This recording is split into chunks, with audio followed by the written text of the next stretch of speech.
Bem, E aí, é, Cleide?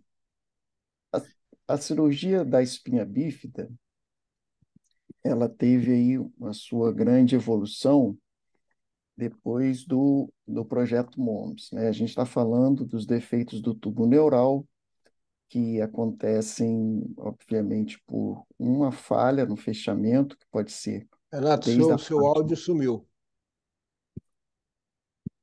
Você pode aumentar um pouquinho mais isso, o volume, mais. Ok, Está melhor? Está me ouvindo? melhorou. Agora ficou bom. Então, os defeitos eles podem acontecer desde a parte mais rostral até a parte mais caudal do tubo Renato, acho que neural. você pode botar som total aí. E Ok. quando a gente tem, então, esse defeito acontecendo na parte mais caudal, nós vamos ter aí as espinhas bífidas, dependendo do tipo dela, a gente pode dar origem às mielomeningocele, às Haxkise, um padrão diferenciado desses defeitos. Foi depois do estudo MOMS, em 2011, que, de fato, a cirurgia antinatal ganhou mais notoriedade. E a partir daí, as cirurgias passaram a ser feitas, passou a ser proposto como um tratamento reconhecido para a correção da mielomeningocele, com algumas características para a melhora dos resultados perinatais. E aí eu vou fazer aqui um pequeno desafio, né? A partir dessas questões da mielomeningocele, em especial do estudo MOMS, a dúvida que fica é qual foi a melhor conduta para a abordagem pré-natal da mielomeningocele? Uma cirurgia aberta, a cirurgia minimamente invasiva, fetoscopia com útero exteriorizado ou fetoscopia percutânea? Essa é hoje a pergunta do milhão, né? Então, a gente vai começar falando que para que essa mulher ela consiga decidir qual é o melhor escolha, a primeira questão é que nos países em que é permitido, a grande parte, mais da metade, optam pela interrupção da gravidez. Isso não é uma realidade, por exemplo, para o nosso continente. Por conta disso, a gente tem aqui que optar por uma questão de fazer uma cirurgia antes do nascimento ou depois do nascimento. Já ficou comprovado por vários estudos que você tem uma redução de pelo menos 50% da necessidade de colocação do shunt e de pelo menos 50% de melhora motora nos primeiros 30 meses. Isso faz com que a gente tenha que decidir, então, já que é uma proposta de uma cirurgia que melhora os resultados, tanto neurológicos como motores, sobre as diferentes técnicas de cirurgia. Uma delas é a cirurgia aberta, em que o bebê é exteriorizado, o útero é exteriorizado, e a outra é que a cirurgia pode ser feita pela fetoscopia, com a exteriorização do útero, ou a fetoscopia percutânea.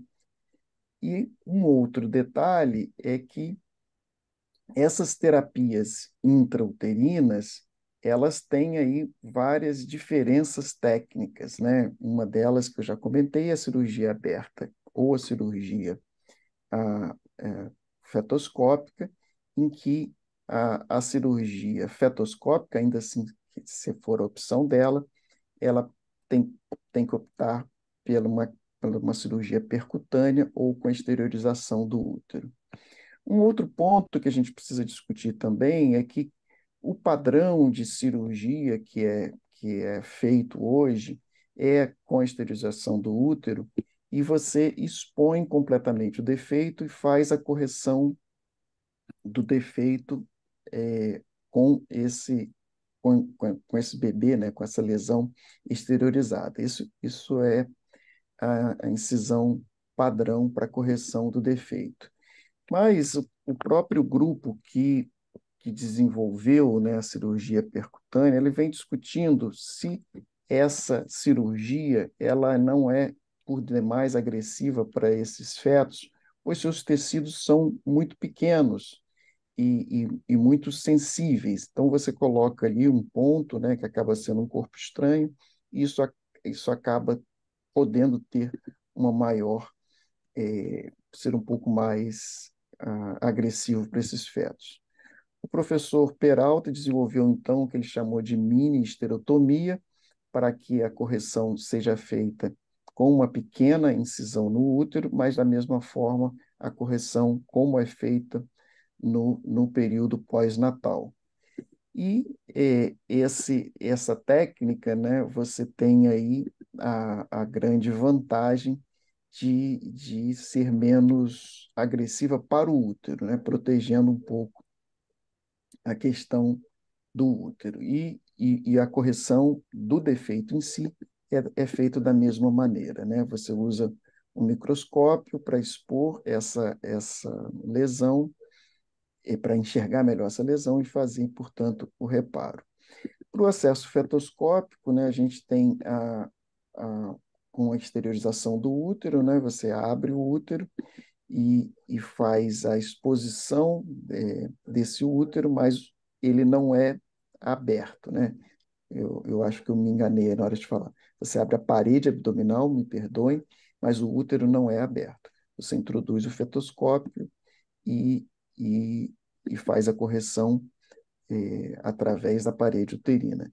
E tem a cirurgia que foi descrita pela professora Denise Lapa, em que você pode ter 3 ou 4 inserções, né, do fetoscópio, você coloca um, um, uma membrana de celulose e faz a cobertura. Hoje essa técnica também já evoluiu e você pode então fazer a correção com a colocação, com o fechamento do músculo por sobre a membrana de celulose. É uma técnica que tem também resultados definitivos, né? Então você faz a correção do defeito e esse defeito substitui, obviamente, a correção pós-natal, né? O resultado também muito bom com a cobertura completa do defeito, né? Então, aqui, só de uma forma mais direta, né, para a gente evidenciar aí, você vai dissecando o placóide, né? E depois que esse placóide está dissecado, é colocado sobre ele a membrana de celulose, e essa membraninha de celulose vai ficar sobre o placóide, sendo, de certa forma, menos agressiva para o tecido nervoso do que a sutura direta dos pontos. Então, está aí a colocação da membraninha de celulose, e depois é feita a aproximação da musculatura paravertebral e o fechamento da pele. Então, essas diferentes técnicas para o fechamento também eh, são questões ainda discutidas, né? O fechamento em 3 camadas, como é feito na cirurgia aberta e na mini-esterotomia, o fechamento em uma camada só, né? Fechando só a pele, fechamento com 2 camadas, né? Colocando a membraninha de celulose, e o que tem sido feito agora é colocando a membrana de celulose e o fechamento da pele, a aproximação do músculo e o fechamento da pele, e quando não tem pele suficiente, coloca-se um substitutivo de pele.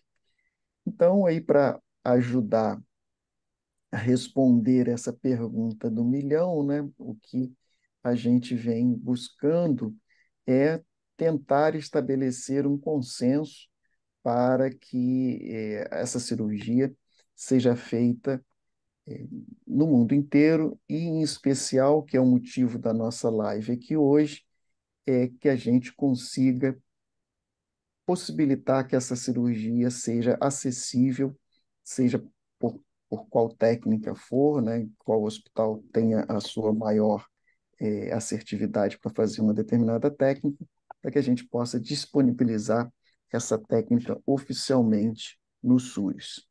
E o que que a gente tem encontrado de barreira hoje, né? Vou Deixa eu voltar aqui. E o que que a gente tem, depois dessa breve introdução, o que que a gente tem encontrado de barreira hoje?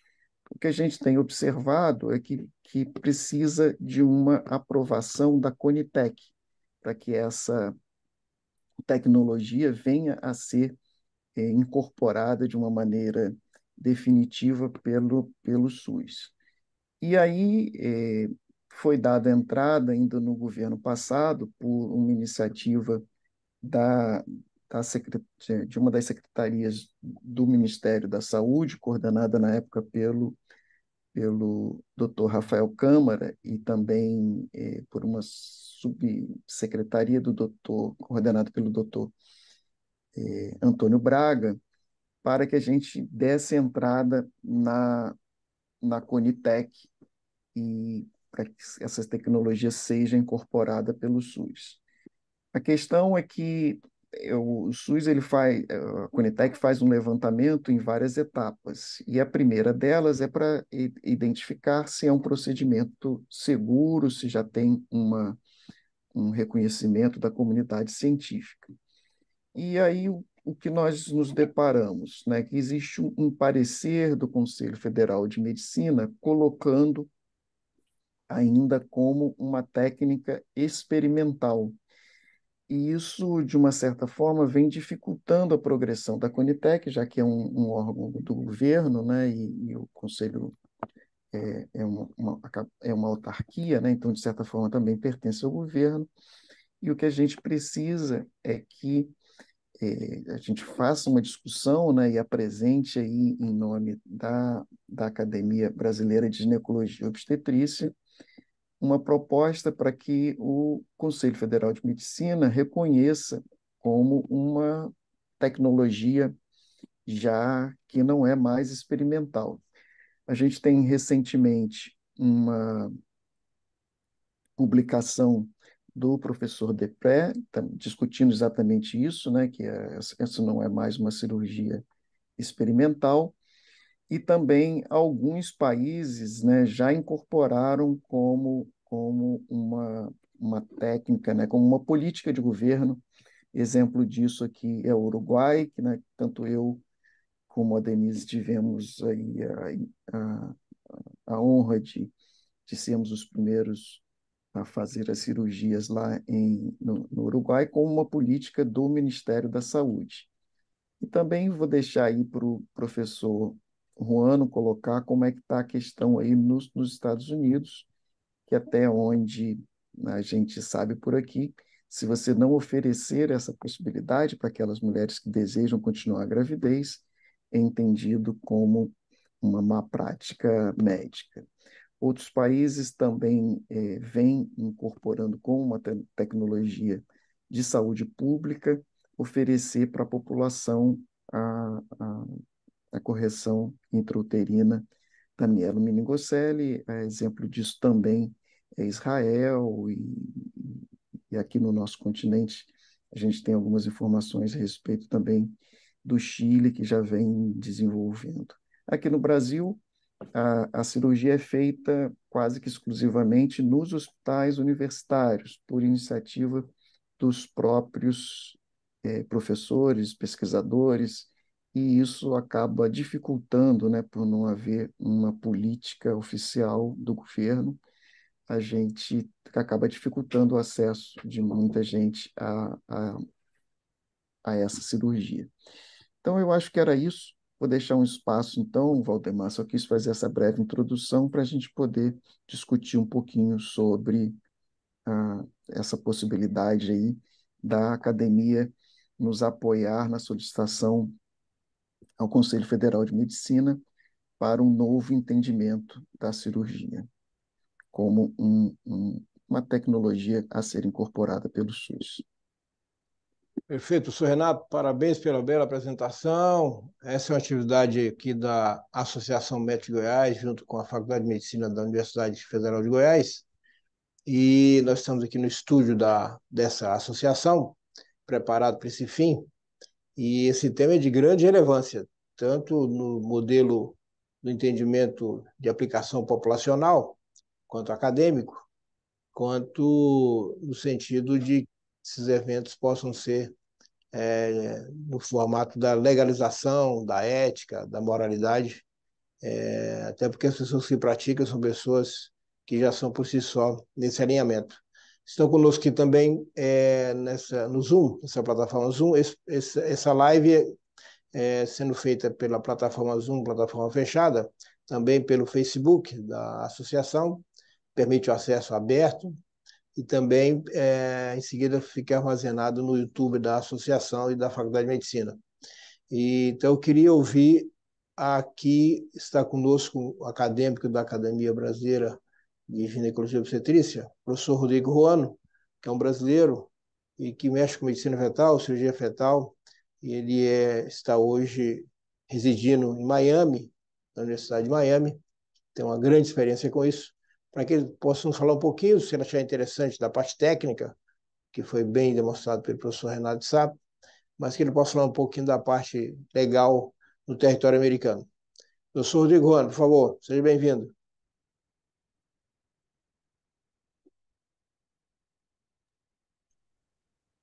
Boa noite a todos.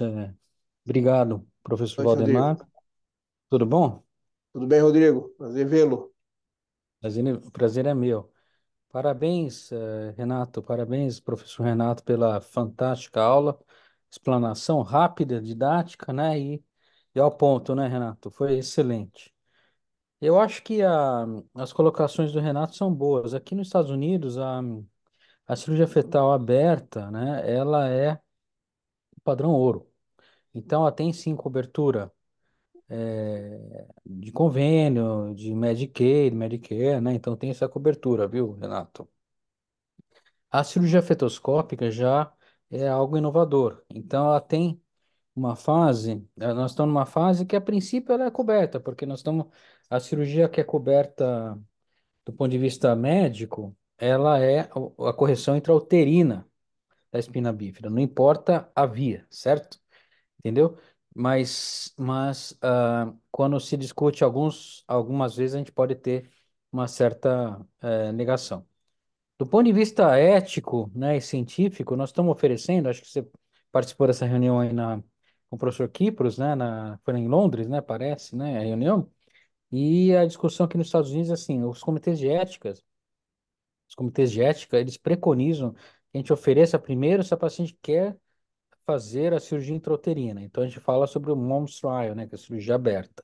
E daí a gente fala com uma opção, né? Depois que a paciente resolver aceitar fazer a cirurgia intrauterina, em teoria a céu aberto, daí a gente oferece a opção de fazer a fetoscópica, que tem, a princípio, os benefícios de poder reduzir o risco de ruptura uterina, deiscência uterina, né?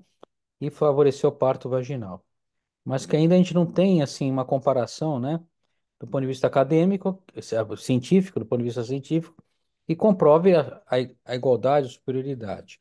Nós temos já vários artigos, nós estamos até fazendo revisões sobre isso, né? Existem vários artigos que mostram que os benefícios são semelhantes, né, similares, né, aos benefícios da cirurgia aberta. Então, provavelmente eu acho, né, eu acho que o futuro é a cirurgia fetoscópica por uma questão materna, né, de diminuir o risco materno.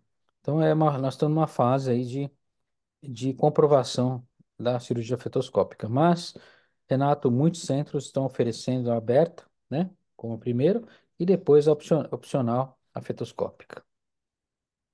Obrigado, caro confrade Rodrigo Ruano, professor Ruano, pelas suas colocações. Também está aqui no Zoom conosco o professor Maurício Saito, que também pratica cirurgia no território brasileiro. Ele é um viajante aí pelo Brasil da cirurgia fetal. O professor Maurício Saito, ele é da Academia Brasileira de Ultrassonografia, da ABU. Professor Maurício Saito, por favor, suas colocações aí técnicas e éticas.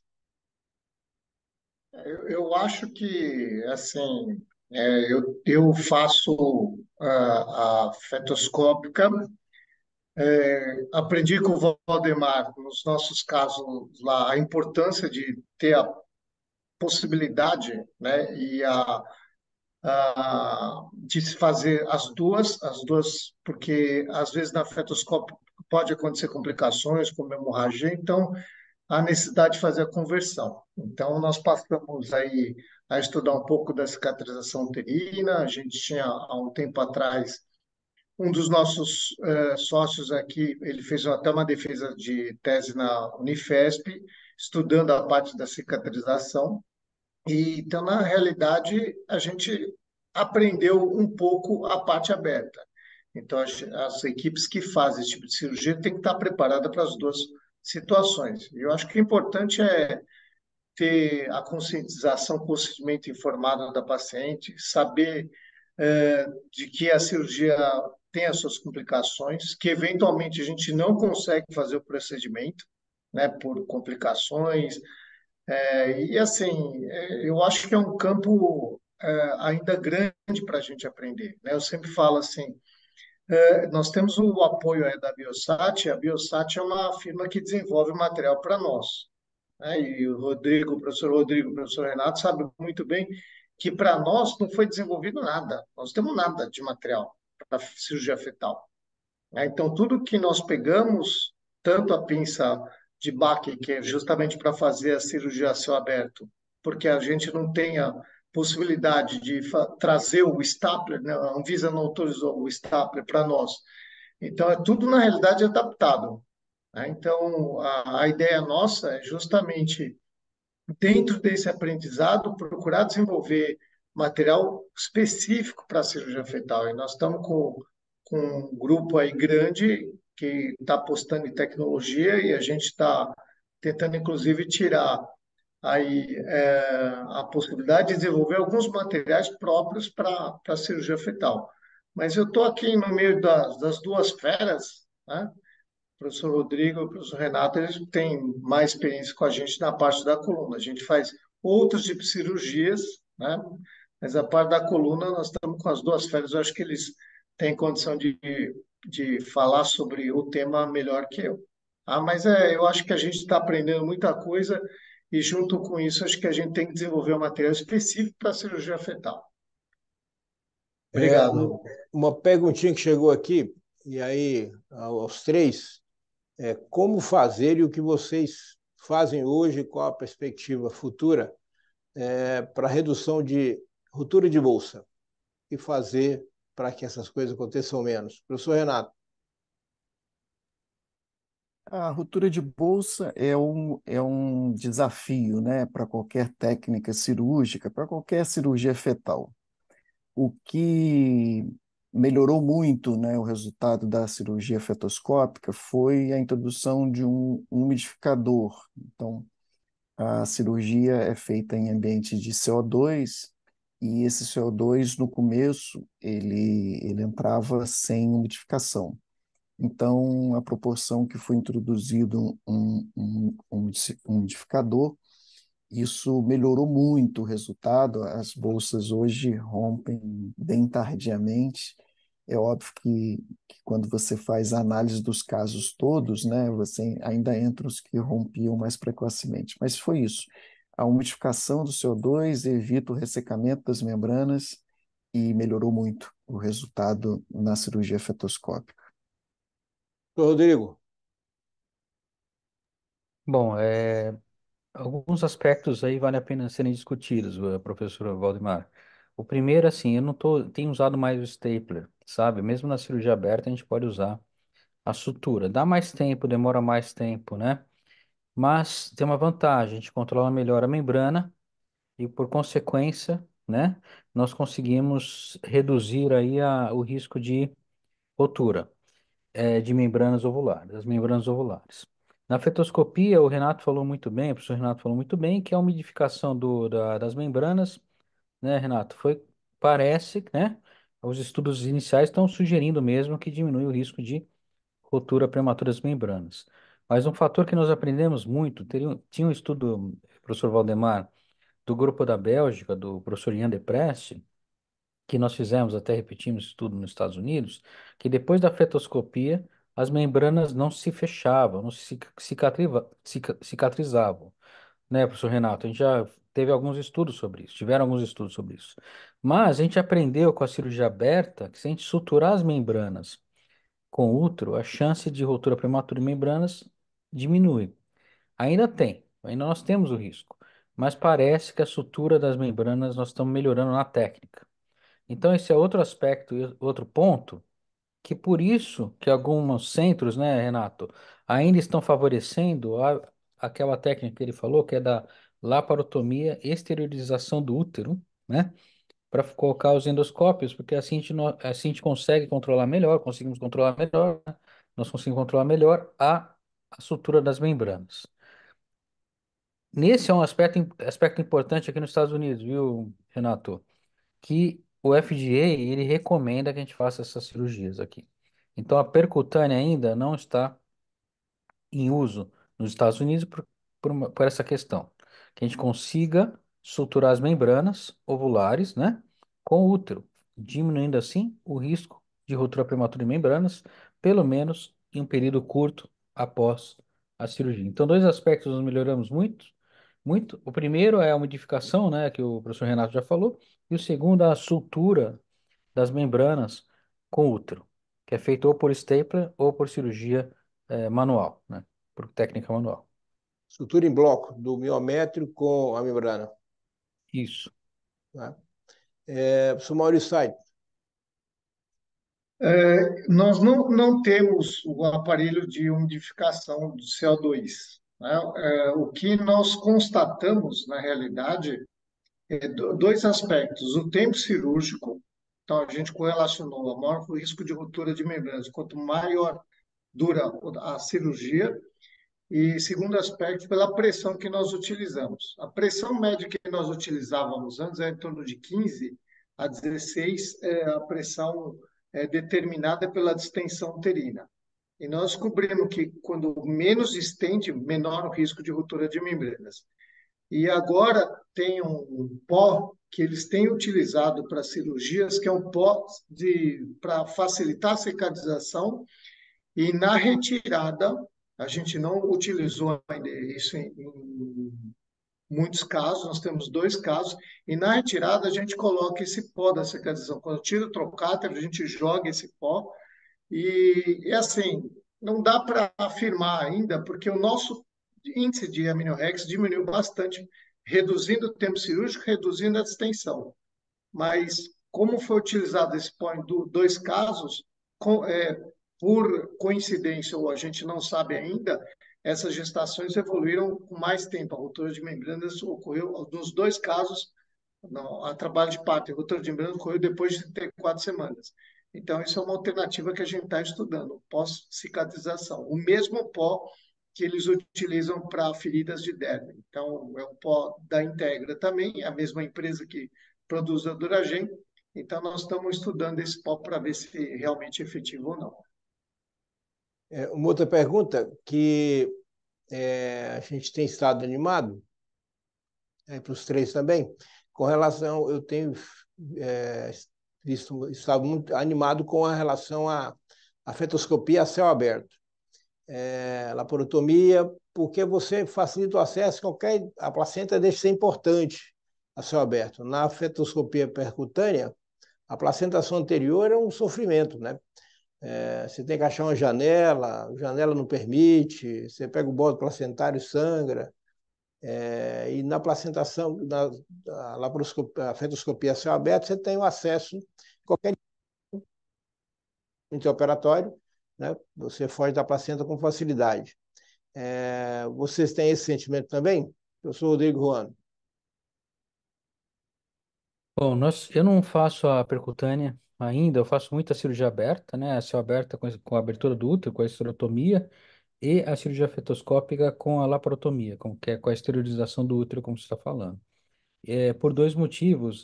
Porque, primeiro, por aquilo que nós comentamos anteriormente, para suturar a membrana com o útero, né? Evitar a ruptura prematura de membrana ou uma separação do córeo do ame, né? Córeo miniótico. E o segundo aspecto é esse que você está falando, professora Valdemar.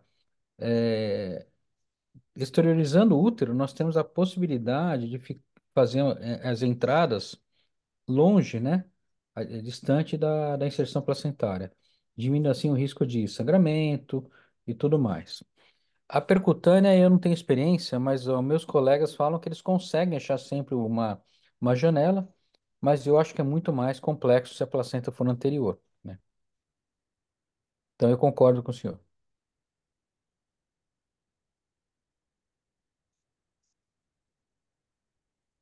Perdemos a voz, Valdomiro.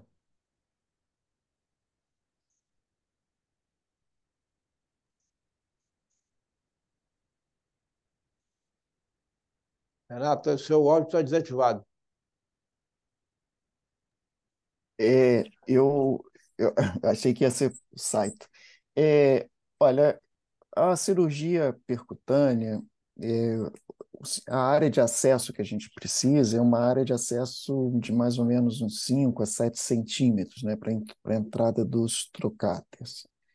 Então, não teve ainda nenhuma cirurgia que a gente tenha tido dificuldade. É óbvio que é mais difícil, mas que tenha tido a impossibilidade de entrar com os trocáteres nessa janela aí que precisa. Às vezes você muda um pouco a posição da gestante, aumenta um pouquinho a janela de entrada com um polidrâmino, né? Aumenta um pouquinho o volume do líquido amniótico, mas essa não tem sido uma dificuldade. Dificuldade que a gente já enfrentou, por exemplo, a paciente que tinha uma tela, porque ela mesma, a mãe, né, tinha uma mielomeningo e, de fato, essa não houve a possibilidade, né, de ser feito, porque ela teve múltiplas cirurgias abdominais também, então essa foi a única que a gente não conseguiu fazer. E hoje eu não tive essa experiência ainda, mas eu sei que a doutora Denise tem feito até em gestação gemelar, que é um desafio grande, né? Maior ainda. Entrei com ela em uma cirurgia apenas. Mas é assim, a janela você consegue, Valdemar, não é o grande problema, não. Mas a grande questão, e eu acho que é a sabedoria que o Ruano trouxe, que a gente também vem tentando colocar aqui nessa Câmara Técnica do Ministério da Saúde para a correção intraútero da mielo, é que a melhor cirurgia é aquela que você domina melhor, que você tem mais experiência e que você vai conseguir oferecer o melhor resultado. A ideia na Câmara Técnica é exatamente essa que o professor Mano colocou, de que você discuta com a família, discuta com a gestante, explique as técnicas, uma vez que ela aceite, né, a correção intraútero. Por isso que eu fiz aquela brincadeirinha ali, né, que a primeira que ela tem que escolher é se ela quer fazer a cirurgia antes do nascimento. Se ela quer fazer a cirurgia antes do nascimento, qual cirurgia ela quer fazer? Se ela quer fazer a aberta ou se ela quer fazer a fetoscópica. E na fetoscópica, as opções que ela também pode ter. É óbvio que isso não é transferir a responsabilidade para a gestante, mas é o que vem se discutindo muito hoje, né? O cuidado centrado no paciente. Você explicar os prós e os contras e a família e a gestante participarem dessa decisão.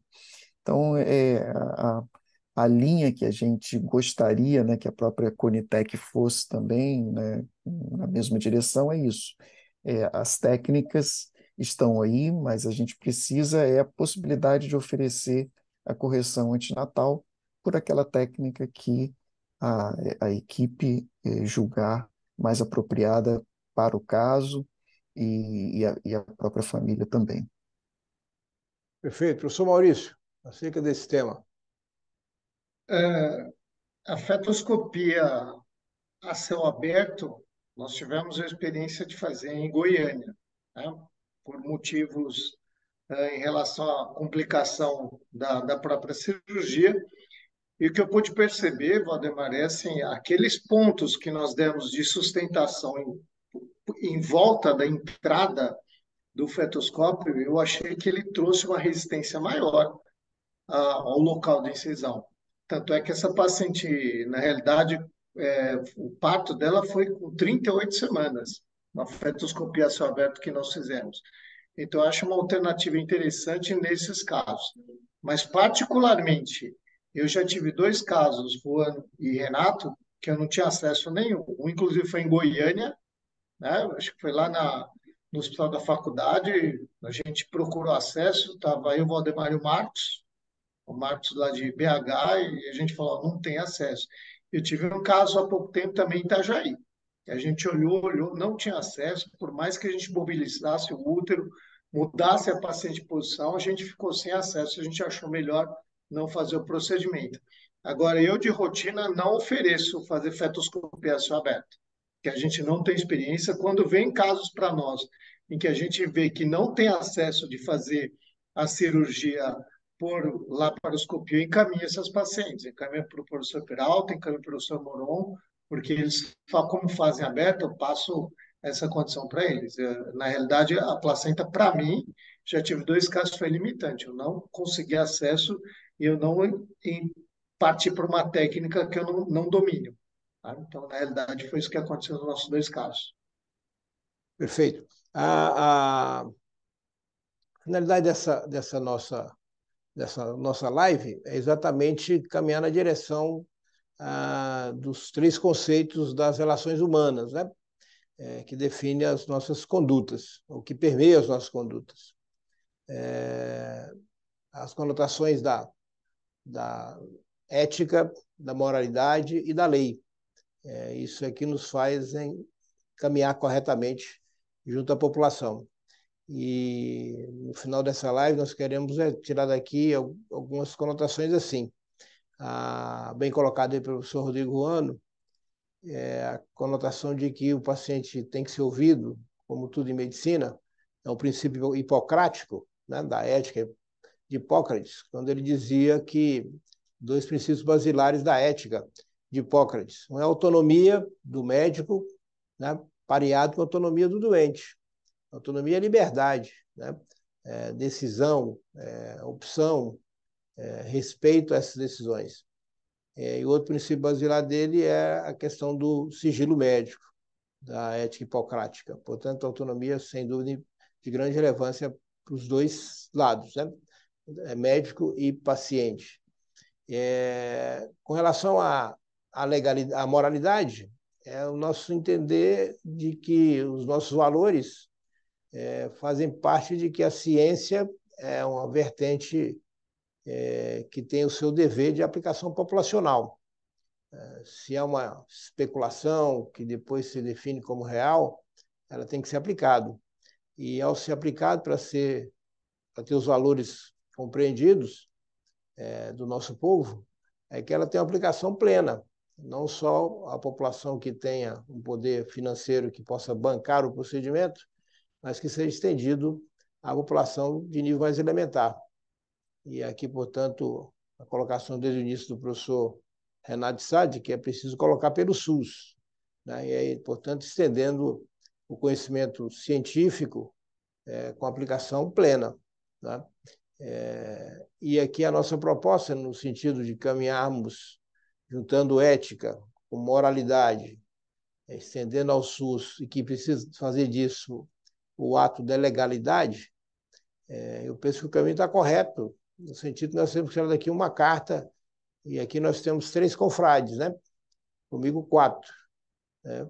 Academia Brasileira de Ginecologia e Obstetrícia, confrade Juan, confrade Renato Sá, Academia Brasileira de Sonografia, confrade Maurício Saito. Temos também a Academia Latino-Americana de Sonografia, a LAUS. Nós já falei com os 3 diretores das 3 entidades e falei também com o pessoal da Federação das Academias, para que a gente possa dizer a quem detém a conotação da legalidade, que a academia, a ciência, entende que é um caminho que necessita ser legalizado. Então, a minha proposta aqui, professor Renato, é que a gente use essas 4 academias aí, que a gente faça uma carta, né, um documento fundamentado sobre isso. Aí eu penso que o Renato seria uma pessoa importante para essa fundamentação, e que nós possamos levar isso em mãos ao Conselho Federal de Medicina, em mãos à Conitec, e em mãos a ministra da Saúde, porque o professor Renato de Sá é professor titular da Universidade Fluminense, Federal Fluminense, e a ministra da Saúde é carioca, portanto, vizinha do professor Renato de Sá. Então, está fácil da gente fazer desse caminho um caminho mais curto. Por coincidência, professor Renato, vou encontrá-la no dia 9, aí no Rio de Janeiro, né, na Academia Nacional de Medicina. Então, eu penso que está tudo conspirando a nosso favor. Então, você já foi convidado para estar conosco, eu vou entregar em mãos à ministra, nesse dia, fazendo a solicitação oficial de cunho acadêmico, né? Lembrar que os 3 vertentes aí da convivência social, legalidade, moralidade e ética, eles se acompanham de 2 vertentes importantes, né? Que também tem que ser considerado, que a ciência, e aí a academia norteando a ciência, e a fé, né? Então, nós temos que ter fé nas nossas atitudes, né? Então, a minha proposta aqui dessa live é que nós, se vocês estiverem de acordo, que a gente possa caminhar nesse alinhamento. Já fiz o contato ao Conselho Federal de Medicina, está pronto a nos receber. Eu vou definir o dia que eu irei a Brasília, e eu acho que esse negócio, essas posições precisam ser personalizadas e pessoais, né? Vou avisar vocês aí, de repente, o professor Renato, o professor Maurício, o professor Rodrigo Ano, sei que ele está distante, se puder nos acompanhar, nós iremos oficialmente fazer essa caminhada, né, para extensão. E que não fique só nos hospitais universitários, né? Aqui nós temos a Universidade Federal de Goiás, é um hospital grande, e a gente tem praticado, até porque nós temos um ambulatório de malformações fetais, que é um ambulatório imenso, né? 40 pacientes por semana, e essa população tem diagnóstico, e eu tenho que dar rumo ao diagnóstico, né? Se faz diagnóstico e não tenho conduta, ou não posso praticar conduta por limitações da lei, nós temos que corrigir a lei, né? E o caminho é esse. Então, eu queria ouvir aí os 3 de novo, na sequência, se fazemos assim, criamos uma carta, né? Pode ser uma carta das academias, uma carta de Goiânia, criamos um termo aí, o professor Renato Sá fundamenta todas essas condições, o que já existe no Conselho Federal como decisão, e vamos seguir o caminho onde as pessoas têm o poder da decisão, né, da legalidade.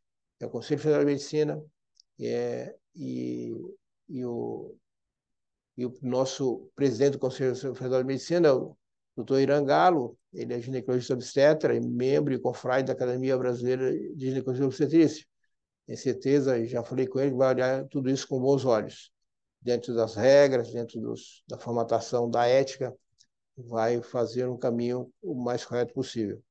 E a gente tem que defender para que tenha o resultado que nós desejamos, né? Professor Renato, o que acha dessa proposta? Professor Valdemar, eu fico extremamente contente, acho que será um grande apoio. Eu acho, não sei se essa vai ser a minha última participação, então quero aproveitar aqui para agradecer, em meu nome, em nome dos serviços do Rio de Janeiro como um todo, o apoio da Academia Brasileira de Ginecologia e Obstetrícia e das demais academias, e também a Associação Médica de Goiás, né, que está nos cedendo esse espaço aqui para discussão. Eu vou só complementar, eu achei que a sua fala foi extremamente importante, considerando a questão da ética, da moralidade, e eu queria assim, reforçar, porque eu acho que a base da nossa carta deve ser a base da bioética, né? Então, que a gente discute a questão da beneficência, que já está bastante provada, né? Com o próprio estudo MOMES, da não maleficência, que é uma discussão que é relativamente ampla, porque toda cirurgia fetal, a cirurgia é feita em 2 indivíduos, né? Em 2 sujeitos, né? Na mãe e no bebê, então é uma discussão mais ampla, e a questão da autonomia, que o senhor muito bem colocou, e mais, talvez, que seja assim, o grande motor é a questão nossa da justiça, porque O que a gente está propondo, expandindo isso para o SUS, é a questão da justiça, é permitir que todo mundo tenha acesso à mesma tecnologia que hoje está disponível para quem tem condições financeiras de arcar com ela. Então, se nós conseguirmos, dentro dos 4 princípios da bioética, convencermos as pessoas, como o senhor bem colocou, que fazem as leis, eu acho que a gente vai estar dando um grande passo e uma grande contribuição da nossa academia para a saúde do Brasil como um todo. Muito obrigado pelo seu apoio desde o primeiro momento em que eu manifestei o desejo da gente evoluir com isso e também aos demais componentes aqui da nossa mesa pelo apoio que a gente está recebendo aí nesse caminho, que vai ser ainda um pouquinho duro, mas eu tenho bastante fé, usando as suas palavras, que a gente vai conseguir, porque nós estamos lutando para o bem e para a saúde da nossa população. Perfeito, professor Renato. Professor Rodrigo Ano, caro confrade, por favor. Bom, eu acho rica, né, e importante essa discussão. É fundamental mesmo suscitar uma normatização, né, Renato, das cirurgias fetais no nosso país. Eu acho que esse é o primeiro passo para isso, né, e seguindo os princípios éticos que os dois comentaram, né, é fundamental. Eu acho, tem meu apoio, viu, professor Valdemar, professor Renato. Eu acho essa iniciativa fundamental para o crescimento da cirurgia fetal e da medicina, né, do avanço da medicina no nosso país, principalmente baseado nos princípios da ética, da bioética, como você já falou, Renato. Eu acho que um ponto-chave que nós temos que incluir aí nessa carta é é como criar os centros de excelência, porque nós temos que ter normatização, nós temos que ter aprovação, mas a normatização. Então, o que acontece nos Estados Unidos, Renato, é que isso foi criado pelos centros. E os governos também dos estados, né, porque aqui é estado, não é federação, né, também estão norteando e guiando as normas, né, como o professor Valdemar falou, em princípio da saúde, né? Princípio da vida, né? Que é princípio ético, princípio de normas, né? E legais, né? Então, o Estado aqui tá coordenando a parte das normas e da parte da legalização. Então, eu sugiro que nessa carta, os senhores têm meu apoio 100%, viu, professor Valdemar, professor Renato? Eu acho essa iniciativa fantástica. Mas eu sugiro que a gente vá além, que a gente defina os centros de excelência. Eu não estou falando aquele ou qual centro de excelência, mas quais são as regras para um instituto ou um serviço se tornar um centro de excelência. E assim nós teremos resultados adequados, perinatais e melhores resultados até pós-natais para esses pacientes. Bom, eu aproveito aqui também para agradecer a minha presença, o convite. Está sendo uma discussão muito rica e muito importante. E como a gente faz ciência e nós temos fé também, né, professor Valdemar? E eu acho que Deus está nos guiando aqui para um caminho cientificamente, Renato, correto. Então eu estou apoiando e nós vamos continuar nessa briga. Pode contar comigo. Só sugiro normatizar, chegar com um documento forte o suficiente para eles falarem, não, nós temos base para cuidar e implementar esse processo nas unidades de saúde SUS no nosso país. Então, muito obrigado, é um prazer estar aqui com vocês. Obrigado, professor Rodrigo Ano. Professor Maurício Saito.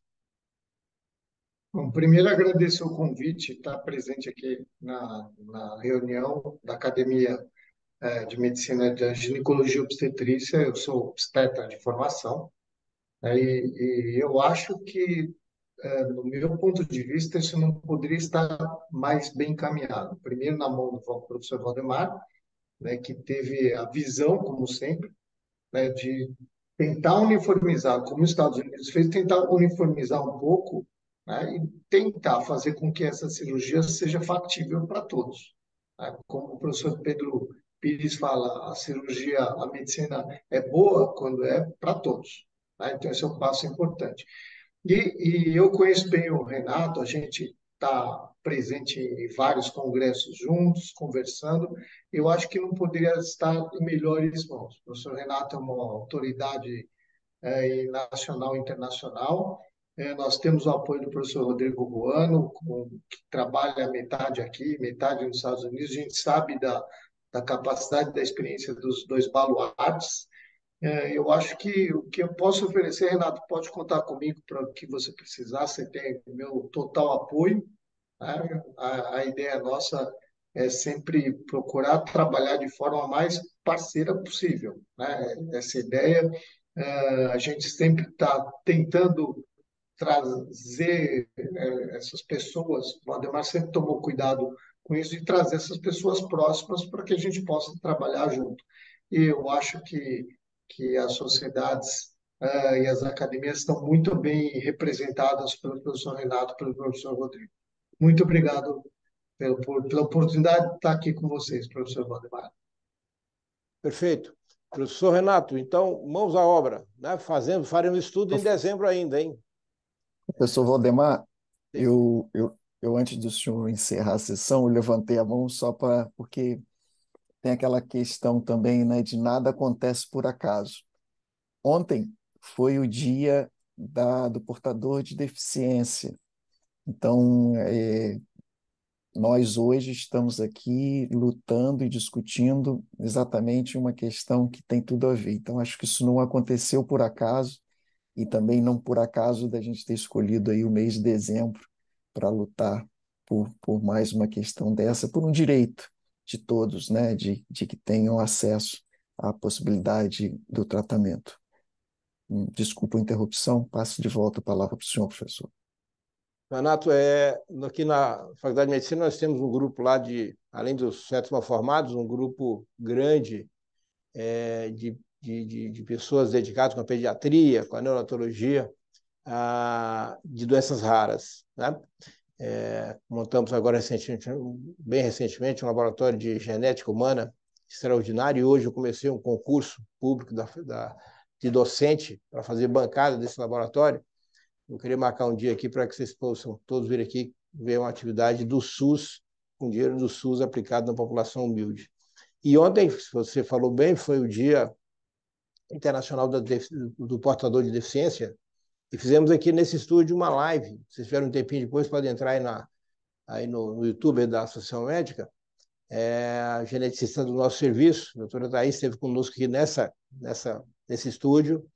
E aqui nós temos a Associação dos Pais Portadores de Filhos com Deficiência, especialmente Down, das Down. Então, fizemos uma live importante sobre esse tema. Eu acho que tem tudo bem encaminhado, você colocou bem, vamos seguir nessa linha e fazer sempre o caminho mais correto de melhor resultado. Eu queria encerrar, então, aqui dizendo que nós vamos avisando a todos nas linhas das academias que a gente tem a comunicação aí permanente nas vias sociais e aguardando, então, o Renato fundamentar para que a gente possa encaminhar. Vou fazer a marcação provavelmente já na semana que vem no Conselho Federal e lá no Rio de Janeiro, eu vou estar no Rio, Renato, no dia 8 e no dia 9. Esse encontro que eu te falei vai ser no dia 9 às 14 horas, no sábado, né? Então, é um convite e uma convocação acadêmica a você, né? Boa noite, então, meus amigos, caros confrades acadêmicos, né? Até a próxima, vencemos aqui 1 hora de live, né? Foi tão bom o tema, tão boa discussão, que passou muito rápido. Mas vai ficar aqui pendurado no YouTube da Associação Médica, da Faculdade de Medicina, para que as pessoas possam acessar e entender um pouco de ciência, como foi o início dessa apresentação, e um pouco de política de classe, que é exatamente transformar as conotações acadêmicas, científicas, num apelo popular e populacional. Uma boa noite, forte abraço e até a próxima. Tchau, tchau.